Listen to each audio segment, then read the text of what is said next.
ఈరోజు హబక్కూకు గురించి మనం చదవాలంటే ఈ గ్రంథంలో రాయబడిన విషయంలో ఇట్ ఈస్ బేసిక్లీ కాన్వర్సేషన్. ఒక ప్రవక్త దేవుడు మాట్లాడుకున్న మాటలు, అంటే దేవుడు తనతో మాట్లాడతాం, ఆయన దేవునితో మాట్లాడతాం. చివరికి వచ్చేటప్పటికి ఒక పాట పాడి ముగిస్తాడు ఆయన. సో ఈ హబక్కూకు గ్రంథం చూసినప్పుడు దేవునికి హబక్కూకు ప్రవక్తకి కాన్వర్సేషన్.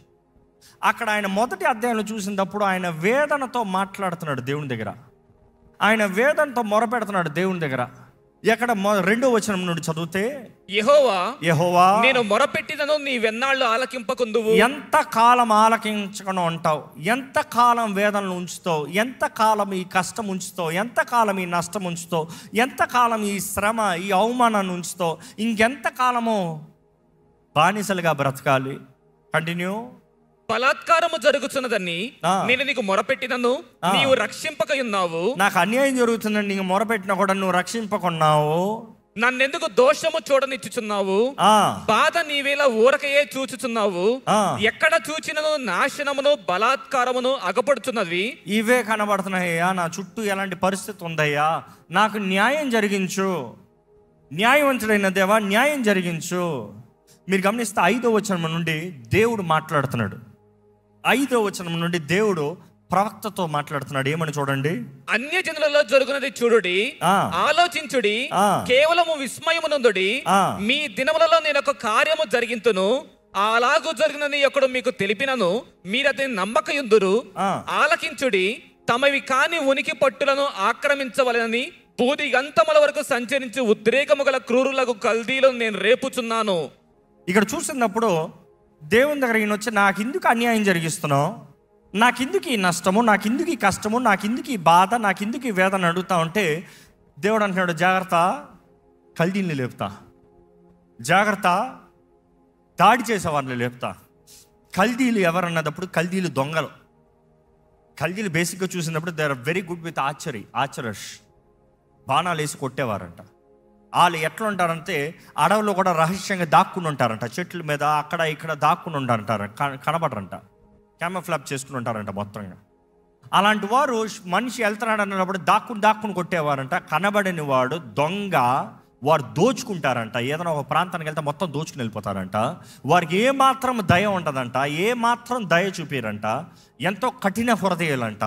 అదే సమయంలో వారి కన్నింగ్ అంట, కన్నింగ్ నేచర్. వాళ్ళు కల్దీలు. దేవుడు అంటున్నారు, ఇదిగో నేను లేపుతా, నేను కల్దీల్ని లేపుతా. ఈయన మొర వచ్చి, ప్రభా నాకెందుకు ఈ నష్టము, నాకెందుకు ఈ కష్టము, మా మధ్య ఎందుకు ఇటువంటి కార్యాలు జరుగుతుంది, నీ ప్రజలు ఎందుకు ఇట్లా కష్టపడాల్సిన అవసరం ఏముందంటే దేవుని జవాబు ఏమొస్తుంది, ఇది కాదు అసలే, నువ్వు అనుభవించేది కాదు, ఇంకా ముందు నీకు లేపుతున్నాను. ఇప్పటికే నువ్వు కష్టం అనుకుంటున్నావేమో, ఇంకా ముందు నీకు తీసుకొస్తున్నాను, కల్దీల్ని తీసుకొస్తున్నాను, కల్దీల్ని లేపుతున్నాను. ఏమాత్రము నువ్వు తట్టుకోలేని వ్యక్తివి. అసలు ఈ శత్రువు గురించి మాట్లాడుతూ ఉంటే ఆయనకి భయం పుట్టుకుందంట. మొదటగా ఆగి ఇందుకు దేవుడు వారిని శత్రువు చేతులకు అప్పచెప్తున్నాడు. ఈరోజు చాలామందికి అర్థం కాదు, దేవుడు నాకు ఎందుకు ఇది జరిగిస్తున్నాడు, నేను విశ్వాసనే కదా, నిబంధన చేయబడిన వ్యక్తినే కదా, రక్షణ పొందిన వ్యక్తినే కదా, దేవుని సొత్తునే కదా, నాకు ఎందుకు ఈ అన్యాయం జరుగుతుంది అని అడగచ్చేమో. ఈరోజు చాలామంది అండి మన జీవితంలో దేవుడు ఎప్పుడు మనల్ని ప్రేమిస్తున్నాడు కాబట్టి మన వైపే ఉండాలని ఆశపడతాం. నువ్వు ఏది చేసినా దేవుడు నీ వైపు ఉండాలని ఆశపడతావు. నువ్వు అన్యాయం చేసి నువ్వు మంచి కార్యం చేసినంత మాత్రాన దేవుడు నీ పక్షాన వచ్చేయాలని ఆశపడతావు. ఇతరులని దూషిస్తూ అవమానపరుస్తూ మాట్లాడి మరలా ప్రభువా నీకు స్తోత్రం అంటే దేవుడు నీ పక్షాన వచ్చేయాలని ఆశపడతావు. నువ్వు అక్రమ జీవితాలు జీవిస్తూ బానిస బ్రతుకుతూ దేవుడు నీ పక్షాన కార్యం జరిగించాలని చూస్తున్నావు. వ్యభిచారపు జీవితాన్ని జీవిస్తూ పోర్నోగ్రఫీకి అడిక్ట్గా బ్రతుకుతూ దేవుడు నీకు జవాబిచ్చి నీకు అన్ని మేలు చేయాలని ఆశపడుతున్నావు. Not possible. దేవుడు న్యాయవంతుడు. న్యాయంగా నీతిగా ఆయన ముందు సరిగా నడుచుకున్న వారికే ఆయన నిలబడతాడు అండగా. పాపులకి అండగా నిలబడేవాడు దేవుడు కాదు, నీతిమంతులకి, రక్షణ మార్గంలోకి వచ్చిన వారికి. ఈరోజు మిమ్మల్ని నేరుగా సూటిగా కొడుతున్నాను ఈ మాట. దేవుని ముందు దోషిగా కనబడుతున్నారా, దేవుని ముందు బిడ్డగా అంగీకరించబడిన వ్యక్తిగా నీతిమంతుడిగా బ్రతుకుతున్నారా? క్రీస్తు రక్తంలో కడగబడిన మనము క్రీస్తు నీతిగా మారుతున్నాము. క్రీస్తు నీతిగా బ్రతుకుతున్నావా, లేకపోతే క్రీస్తు నీతిని పొందుకున్న నీవు దోషిగా బ్రతుకుతున్నావా? ఈయన మొర, దేవా ఎక్కడ చూసినా ఇలాంటి పరిస్థితి అయ్యా అని మొర పెడతా ఉంటే దేవుడు అంటున్నాడు, మీకు ఇంకా శిక్ష రావాలంటున్నాడు. కారణం ఏంటి తెలుసా? ఇశ్రాయేలీయులు దేవుని మాటను వినలే. దేవుడు ఎన్ని మేలు చేసినా లోబడలే. దేవుడు ఎంత క్షమించినా మారల, మనసులు మారల, బుద్ధి మారల. ఎన్ని అవకాశాలు ఇచ్చినా, తరుణాలు ఇచ్చినా కూడా బ్రతుకుని మార్చుకోవాలి. మరలా కావాలనే మరలా దేవుని కోపాన్ని రేపుతూనే వచ్చారు. ఈరోజు మిమ్మల్ని అడుగుతున్నానండి, మీ జీవితం ద్వారా దేవుని కోపాన్ని రేపుతున్నారా? కృప కనికరం కలిగిన దేవుడు ఎంతో మేలు చేస్తూ నీ జీవితంలో ఎంతో నీ మంచి జరిగించాలని, నీకు మేలు చేయాలని, నీ తరాలని దీవించాలని దేవుడు ఆశపడుతూ ఉంటే నువ్వు ఆయన బాధపరుస్తున్నావా? ఇశ్రాయేలు చూసినప్పుడు దేవుని వాక్యాలని, నియమాలని, దేవుడు ఇచ్చిన పదాజ్ఞల్ని వారు తునీకరించిన వారిగా కనబడుతున్నారు. నేను తప్ప నీకు వేరొక దేవుడు ఉండకూడదని చెప్పాడు. ఏం చేశారు తెలుసా? బయలు విగ్రహాన్ని, అస్తరోత్స స్తంభాన్ని చేసుకుని వాటిని పూజిస్తాం ప్రారంభించారు. దేవుని కోపం రగులుకుంది. అనేక విగ్రహములు, అనేక పూజలు. మనం గమనిస్తే జ్ఞాని అయిన సొలొమోనే 1000 మంది భార్యలను పెట్టుకున్నాడంట. 1000 మందిని పెట్టుకున్నాడంట. చివరికి ఏం చేశారు? వాళ్ళందరూ కలిసి తన హృదయాన్ని దేవుని నుండి తిప్పివేశారంట. దేవుని వైపు చూస్తున్న సొలొమోను, జ్ఞాని అయిన సొలొమోను, దేవుని వైపు చూసే వ్యక్తి పక్కకు తిరిగిపోయాడంట. ఈరోజు నీకు 1000 మంది అక్కర్లా నీ మనసును పక్కకు తిరుగుతానికి. ఒక్క మనిషి చాలేమో, ఆ ఒక్క పని చాలేమో, ఆ ఒక్కటి, that one thing is become more than God. Be careful. What is that one thing that is more than God? ఏంటది నీ జీవితంలో దేవునికన్నా ఎక్కువ అయిపోయింది? ఆ ఒక్కటి చాలేమో దేవుని దగ్గర కాకుండా నీ మనసును పక్కకు డైవర్ట్ చేస్తానికి. వారు అనేక గుడులు సొలొమోను దారంగా కట్టించారంట. ఎవరెవరినైతే మీరు పూజించకూడదు, ఎవరెవరైతే మీ మధ్య ఉండకూడదు, ఏ స్త్రీలు అయితే వివాహం చేసుకోకూడదు అన్నాడో, జ్ఞాని అయిన సొలొమోను ప్రపంచంలోనే యేసు కాకుండా మనుషుల్లో జ్ఞాని అయిన సొలొమోను దేవునికి కోపం తెచ్చే కార్యాలు చేశాడంట. I'm asking you today, what is that is diverting you from God? ఇశ్రాయేలు చూసినప్పుడు దేవుని స్థానంలో ఇతరులు పెట్టుకున్నారు. ఈ పరిస్థితి చూసేటప్పటికి అప్పటికే ఈ హబక్కూకు గ్రంథం చూసేటప్పటికి, హబక్కూకు గ్రంథానికి అప్పటికే అస్సిరియన్లు, సిరియన్లు ఇశ్రాయేల్ని తొక్కేశారు. అప్పటికే 12 గోత్రాలు ఇశ్రాయేలీలో 10 గోత్రాలు నాశనం అయిపోయి, 10 tribes destroyed. ఎందుకని? దేవుని స్థానంలో విగ్రహారాధన చేస్తూ విగ్రహాలను పెట్టుకుని బ్రతికారు కాబట్టి. I'm asking you, what is your Idol today? నీ ఉద్యోగమా? దేవుని స్థానంలో నీ కుటుంబం పెట్టుకున్న కూడా దేవుడు ఒప్పుకున్న దేవుడు కాదు. దేవుడు మొదటి స్థానం. ఒక మాట అడుగుతాం, దేవుడు కోరుకుని, ఏర్పరచుకుని, నిబంధన చేసుకుని, మల్టిప్లై చేసి, గొప్ప సూచిక క్రియలు చేసి, అద్భుతాలు జరిగించి అన్నీ చేసిన దేవుడు, వారు తిరుగుబాటు చేస్తే, ఆయన మాట వినకపోతే ఒక్కొక్కరిని చంపేశాడు లిటరల్గా. ఈరోజు నేను ఎందుకు వదలాలి?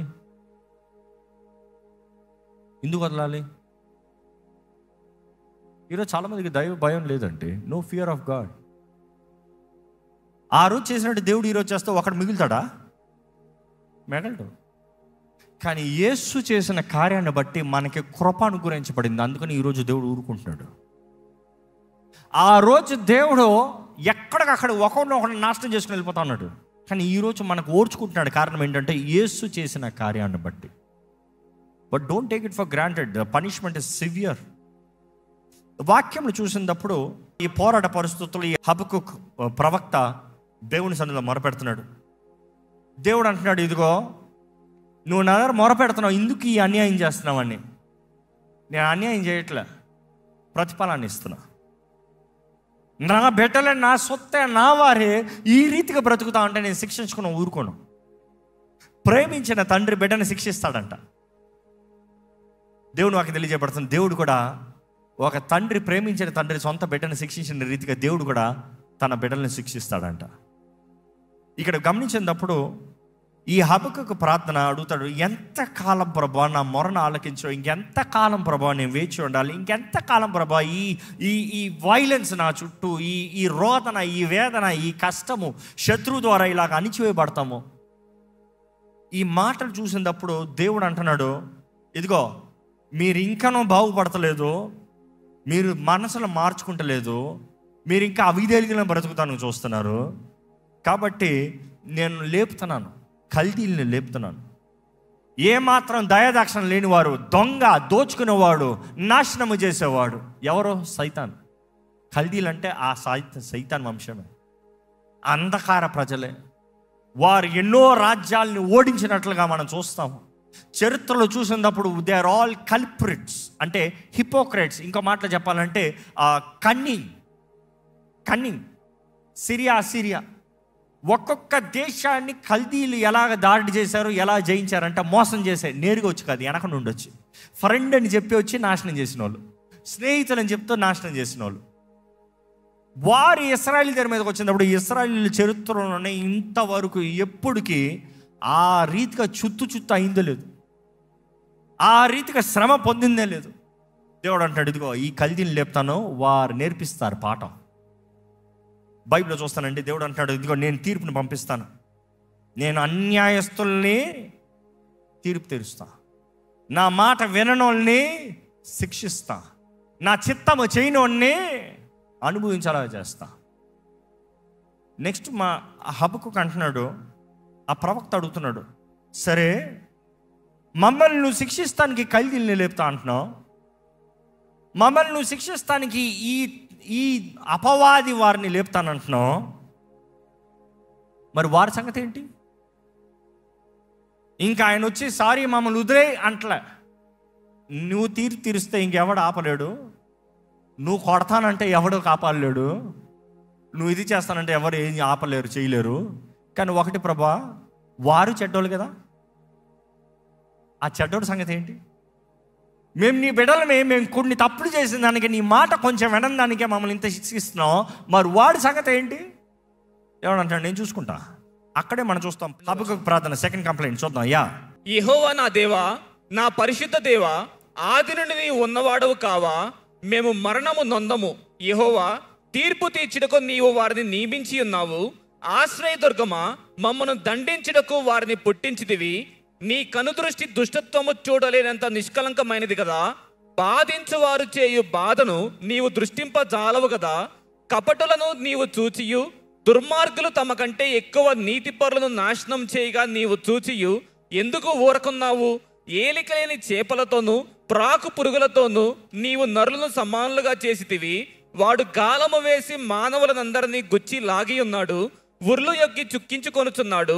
వాడు తన వలతో వారిని కూర్చుకొని సంతోషపడి గంతులు వేయుచున్నాడు. కావున వల వలన మంచి భాగమును పుష్టినిచ్చు భోజనమును తనకు కలుగుచున్నవని వాడు తన వలకు బల్లు నర్పించుచున్నాడు, తన ఉర్లకు ధూపము వేయుచున్నాడు. వాడు ఎల్లప్పుడూ తన వలలో నుండి దిమ్మరించుచుండవలెనా? ఎప్పటికీ మానకుండా వాడు జనములను హతము చేయుచుండవలెనా? మనం చూస్తే ఇక్కడ ఈయన అడుగుతున్నాడు, దేవా 12వ వచనం చూసినప్పుడు నువ్వు శిక్షిస్తావు, you have appointed them for judgement. నువ్వు వారిని మా మీద తీర్పు తీరుస్తానికి కోర్టుల జడ్జి తీర్పు తీరుస్తాడు. తీర్చిన తర్వాత శిక్షించేది ఎవరు? చంపేది జడ్జే చంపుతాడా? చంపుతానికి సపరేట్గా ఉంటారు, వారి చేతులు అప్పచెప్పాలి. ఇక్కడ చూసినప్పుడు దేవుని దగ్గర చెప్తున్నాడు, ఈయన ప్రవక్త చెప్తున్నాడు, ఇదిగో వారిని మాకు తీర్పు తీరుస్తానికి, మమ్మల్ని శిక్షిస్తానికి నువ్వు అపాయింట్ చేసావు. మమ్మల్ని సరిదిద్దుతానికి శత్రువుని అప్పచెప్పావు. బాగానే ఉంది, కానీ వాడు ఏమాత్రం మంచోడు కాదే, వాడు అన్యాయస్తుడు, వాడు దోచుకునేవాడే, వాడు మోసగాడే, వాడు అందరిని పాడు చేసేవాడే, వాడి సంగతి ఏంటి? అలాగ మాట్లాడుతూ 2వ అధ్యాయంకి వచ్చేటప్పటికి చెప్తున్నాడు ఆయన, నేను నిలబడి చూస్తా, నేను వేచి చూస్తా. మమ్మల్ని శిక్షిస్తున్నా బాగానే ఉంది, వాళ్ళ సంగతి ఏం చెప్తావు నేను చూస్తా. వాళ్ళ సంగతి ఏం చెప్తావు? ఇక్కడ చూసినప్పుడు ఈ మాట చూస్తే 2వ అధ్యాయం 1వ వచనం చూస్తే, నేను నిలబడి చూస్తాను, నువ్వు ఎలాగ కరెక్ట్ చేస్తావో, నువ్వు ఎలాగ ఇది చేస్తావో, నా డోస్ అయిన తర్వాత, నా కరెక్షన్ అయిన తర్వాత, నా డిసిప్లిన్ అయిన తర్వాత, నా దెబ్బలైన తర్వాత వాడికి ఎలా చెప్తావు నేను చూస్తా. దేవుడు 2వ వచనంలో అంటున్నాడు, వాడి సంగతి నువ్వేం భయపడద్దు, నేను చూసుకుంటా. వాడిని మామూలుగా తెలుస్తాం కాదు, అడ్రస్ లేకుండా చేస్తా. చెప్పిన మాట అదే. ఏమంటున్నాడంటే అసలు లేకుండా మొత్తానికి నాశనం చేస్తా, పాతి పెట్టేస్తా. 539 BCకి అదే రీతిగా కల్దీడనే వాడే లేకుండా మొత్తానికి పోయాడు. సో దేవుడు అంటున్నాడు, నేను చేస్తాను, I will clear them out, నేను మొత్తానికి నాశనం చేస్తాను. ఇక్కడ చూడండి 2వ వచనం చదవండి ఒకసారి. యెహోవా నాకు ఇలాగ సెలవిచ్చెను, చదువువాడు పరిగెత్తుచు చదువు వీలగునట్లు నీవు ఆ దర్శన విషయమును పలక మీద స్పష్టముగా వ్రాయము. ఆ దర్శన విషయము నిర్ణయ కాలమున జరుగును, సమాప్తమగుటకై ఆతురపడుచున్నది, అది తప్పక నెరవేరును. అది ఆలస్యముగా వచ్చినను దాని కొరకు కనిపెట్టుము, అది తప్పక జరుగును. మనం చూసినప్పుడు గమనించండి, ఇక్కడ దేవుడు మాట్లాడుతూ రాసి పెట్టుకో, నేను ఎట్లా చేస్తాను చెప్తాను నీకు. నేను చేయబోయేదా రాసి పెట్టుకోయ్యా, నీకు ఇస్తున్న ఈ దర్శనాన్ని రాసి పెట్టుకో. వాడు అంతం ఎలా ఉంటుందో నేను చెప్తున్నా, వాడి సంగతి నేను తీరుస్తాను, ఏం మాత్రం విడిచిపెట్టను. మీకు తెలుసా అండి, అపవాదికి సాతానికి అంతం ఆల్రెడీ నిర్ణయించబడిందని తెలుసా? తీర్పు రోజున సాతాను లైన్లో నిలబడ్డు తెలుసా? ఆ ధవళ సింహాసనం ముందు సాతాను వచ్చి ఆడు అనుచరులందరూ లైన్ కట్టి నిలబడరు. అప్పుడు వాడు ఏం చేశాడో లెక్కంతా తీసి సెటిల్ చేసేది ఉండదు. మీకు తెలుసో లేదో, దేవుని వాక్యం స్పష్టంగా తెలియజేస్తుంది, అపవాదికి అంతం ఆల్రెడీ నిర్ణయించబడింది, which means judgement is already passed. కానీ నియమించబడిన సమయం ఉందంట. God has set a timeline, ఒక డెడ్ లైన్ పెట్టాడంట వాడిని నాశనం చేస్తానికి. వాడంతము పలానా రోజని బుక్ చేయబడిందంట. ఇంకో మాటలు చెప్పాలంటే పలానా రోజున వాడికి మరణ శిక్ష అని అపాయింట్ అయ్యి ఉంది. వాడి అంతం ఏంటో వాడికి తెలుసు. వాడికి ఇంకా ఏమాత్రం రక్షించబడటానికి, వాడి అనుచరులకి ఏమాత్రం రక్షించబడటానికి అవకాశం లేదు. కాబట్టి దేవుని ద్వారా ప్రేమించబడిన నిన్ను దేవునికి విరోధంగా మార్చి, వాడి శత్రువుగా ఉండాల్సిన నిన్ను వాడి మిత్రుగా చేసుకుని, వాడితో పాటు నిన్ను తీసుకుని వెళ్ళి ఆ అగ్ని గంధకములతో మండే గొండములో నిన్ను పడేయాలని చూస్తున్నాడు. ఈరోజు చాయిస్ నీది. వాడంతా నిర్ణయించబడింది. మీరు అనొచ్చు, వాడంతా నిర్ణయించబట్టి ఇప్పుడే చంపేచ్చు కదా అపవాదిని. చంపేయచ్చు, దేవుడు ఇప్పుడే తీసుకెళ్ళేసేయచ్చు, అగ్ని గొండకంలో 2వ మరణంలో పడేయచ్చు. పడేస్తే ఏమవుతుంది తెలుసా? వాడు అనుచరులందరూ కలిసి పోవాల్సిందే. వాడు అనుచరులు ఇక్కడ ఎంతమంది ఉన్నారు? ఏంటంటే ఇక్కడ ఉంటారా అండి? ఉంటారు. Let's be very sure about this. ఆయన వాక్యం ప్రకారం జీవించని వారు, క్రీస్తు రక్తం ద్వారా కడగబడిన వారు, జన్మతగా పాపులు, యేసు రక్తం ద్వారా నీతిమంతులుగా మార్చబడిన వారు, పాపపు జీవితాన్ని జీవిస్తూ ఇష్టం వచ్చిన పాపము చేసుకుంటూ నేను విశ్వాసిని అని చెప్పుకుంటున్నవారు వాడు అనుచరులు కాదా? వెలుగుదోత వేషం వేసుకుంటున్నట్టు భక్తుడు వేషం వేసుకుంటూ పాపపు జీవితంలో బ్రతికేవాడు వాడు అనుచరులు కాదా? దేవుణ్ణి ప్రేమిస్తున్నానంటూ పొరుగు వాడిని ద్వేషించేవాడు వాడు అనుచరులు కాడా? దేవుని గణపరుస్తానంటూ సొంత గర్వంతో సొంత అహంతో బ్రతికేవాడు వాడు అనుచరులు కాదా?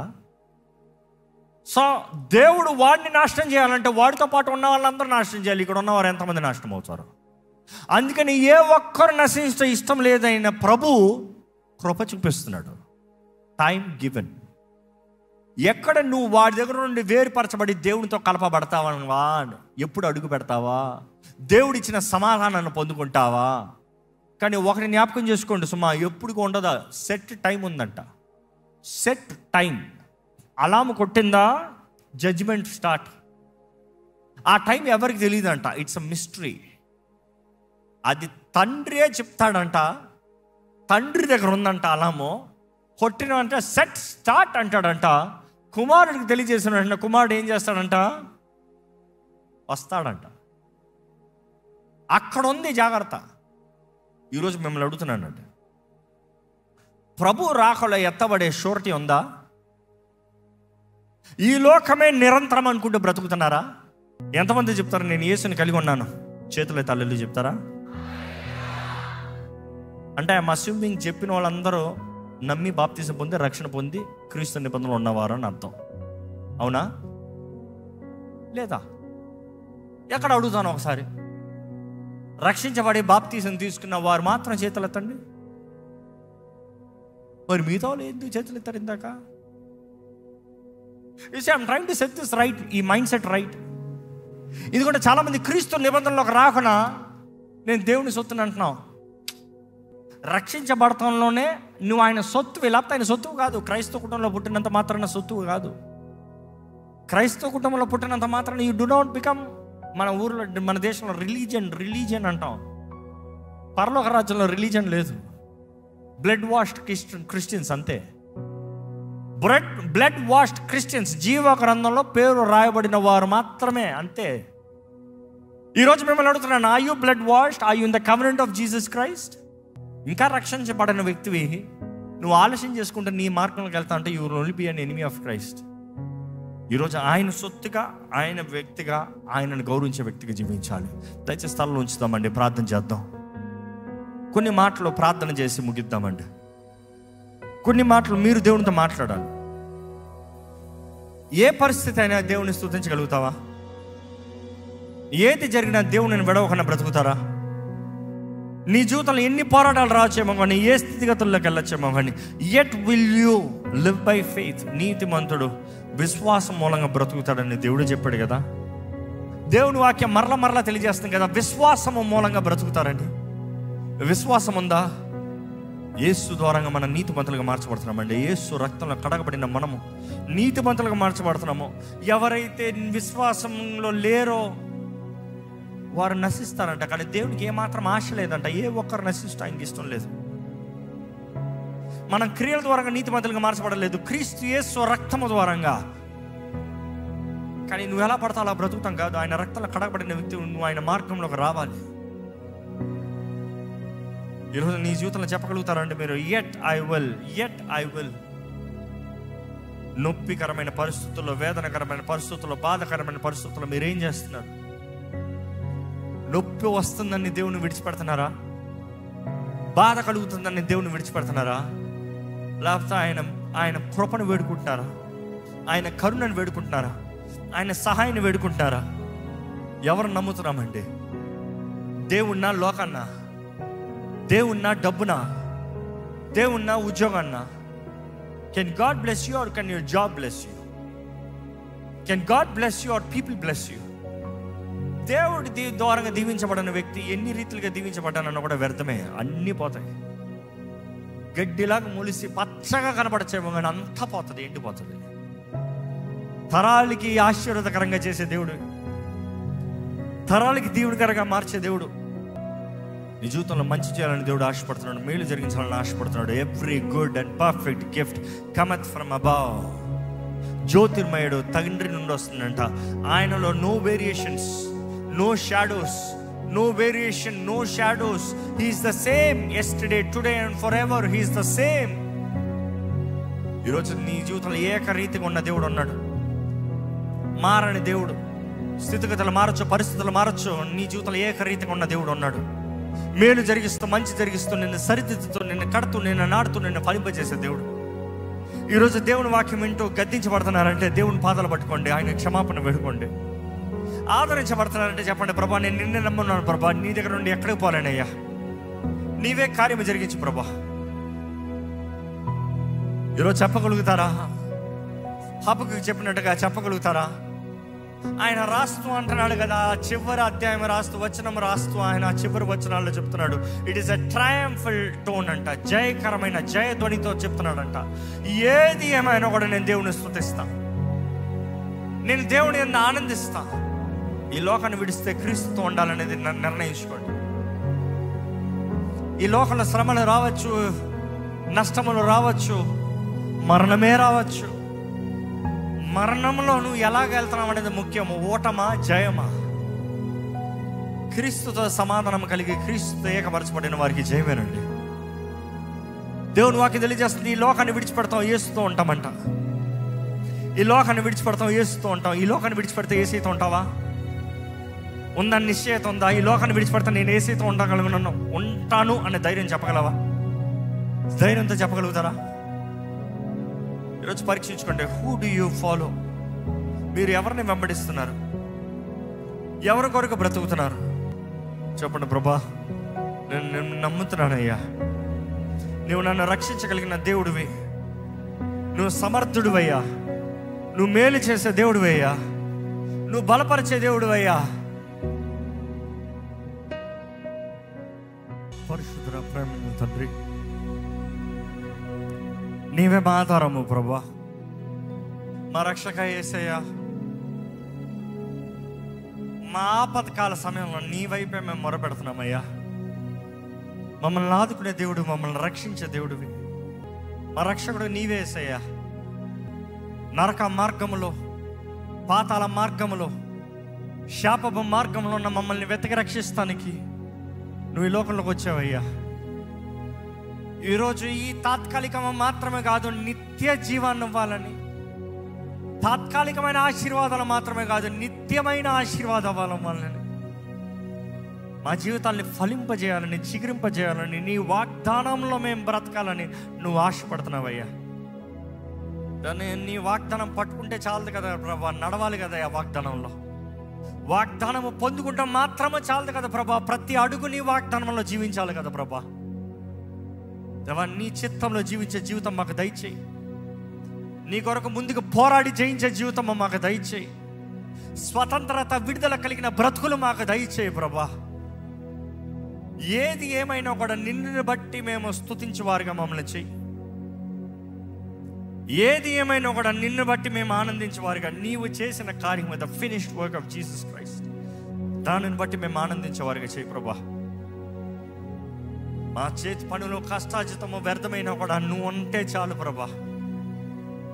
పోగొట్టుకున్న ప్రతిదానికి అనేక రెట్ల ప్రతిఫలాన్ని ఇచ్చే దేవుడు అయ్యా. నష్టమైన ప్రతిదానికి అనేక రెట్ల ఘనతని ఇచ్చే దేవుడు అయ్యా. పడిపోయిన వారిని, కుమిలిపోయిన వారిని, విరిగిపోయిన వారిని బలపరిచే దేవుడు అయ్యా. నువ్వు ఆదరించే దేవుడు అయ్యా, లేవనెత్తే దేవుడు అయ్యా. పూదండని ఇచ్చే దేవుడు అయ్యా, ఆనంద తైలాన్ని ఇచ్చే దేవుడు అయ్యా, స్తుతి అనే వస్త్రాన్ని ఇచ్చే దేవుడు అయ్యా. ప్రభా, ఇక్కడున్న ప్రతి ఒక్కరిని బలపరిచయ్యా. పరిశుద్ధాత్మ దేవా, బలపరిచయ్యా. ఈ వాక్యము వింటూ గద్దించబడుతున్న వారు నీ చేతులకు సమర్పించుకుని, దేవా నన్ను మార్చు, నన్ను సరిదిద్దన్న ప్రతి ఒక్కరిని పట్టుకోయ్యా. ఇంకా నీ నిబంధనలు లేని వారు నీ నిబంధనలకు రావాలి, నీతో కలిసి ఉండాలని ఆశపడుతున్న ప్రతి ఒక్కరితో మాట్లాడయ్యా. వారి రక్షణ కార్యము సంపూర్ణపరచబడాలయ్యా. జీవ గ్రంథంలో పేరు రాయబడిన వారికి ఉండాలయ్యా. నీ సొత్తైన ప్రజలుగా జీవించాలి ప్రభా. దేవా, మా జీవితాల్లో నీ కార్యంలో జరిగించి ఈరోజు నీ ఆలయంలోకి వచ్చిన ప్రతి ఒక్కరిని బలపరచు, ప్రతి ఒక్కరిని లేవనెత్తు, ప్రతి ఒక్కరిపైన నీ హస్తం నుంచి. ఇక్కడ వచ్చిన వారు ఎవరు ఒట్టి చేతులతో ఇక్కడ నుండి వెళ్ళకూడదు ప్రభా. నీ దీవెన హస్తము వారిపైన ఉండును గాకని ప్రకటిస్తున్నాను. ఏ కష్టములు, శాపములు వీరిని వెంటాడటానికి వీల్లేదని ప్రకటిస్తున్నాము. బంధించబడిన స్థితిలో ఇక్కడ ఎవరు ఉండడానికి వీల్లేదని ప్రకటిస్తున్నాను. నీ స్వస్థత హస్తము మా పైన ఉండాలని వేడుకుంటున్నానయ్యా. మా పక్షాన నువ్వు ఉండు, మా తోడు నువ్వు ఉండు, మా జీవితంలో నువ్వు కార్యం జరిగించు, నీ మేలును కనబరుచు, నీ చిత్తంని జరిగించు, నీ సమాధానంతో నడిపించమని విత్తన వాక్యాన్ని ముద్రించి ఫలింపజేయమని వేడుకుంటున్నా. సరే, యేసు నామములో అడిగి వేడుచున్నాము తండ్రి, ఆమేన్.